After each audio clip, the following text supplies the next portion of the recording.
একজন মা তার পেট থেকে যতগুলো বাচ্চা জন্ম নেয়, সেটা ২ জন, ৪ জন, ৩ জন, যাই বলেন না কেন, মা কিন্তু সব বাচ্চাকেই সামলিয়ে নেয়।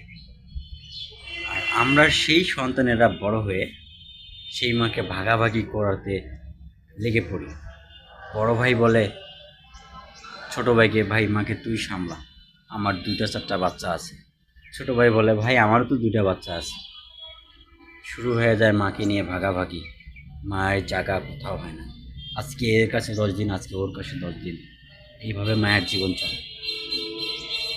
আপনি কি জানেন, একজন মা তার সন্তানকে বড় করার পর যদি এরকম ছেলে বলে যে ভাই আমার 2টা সন্তান আছে, আজকে তুমি মাকে সামলাও, সে আবার বলে ভাই আমারও তো 2টা সন্তান আছে, তুমি সামলাও, তাহলে মা কোথায় যাবে? যে মা আমাদেরকে 10 মাস 10 দিন গর্ভধারণ করেছে, তাতে কিন্তু অনেক কষ্ট সহ্য করেছে, সেটা আমি আপনি কেউ জানি না, কিন্তু অনুভূতি করতে পারি।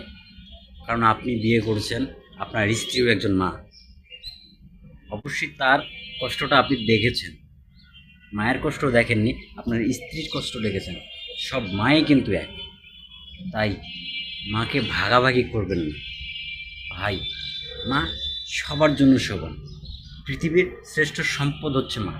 আপনি যদি ভাগে আপনার মাকে পান, তাহলে আপনি অনেক বড় সম্পদ পাবেন। টাকা তো ভাই জীবনে অনেক কামাই করবেন, মা চলে গেলে মা পাবেন না। এই মা দ্বিতীয়বার ফিরে পাবেন না। এই মা দ্বিতীয়বার ফিরে পাবেন না ভাই। এক উপরওয়ালার পরে দুনিয়াতে সব থেকে বড় দরজা যদি হয়, সেটা মায়ের হয়, আর কারণ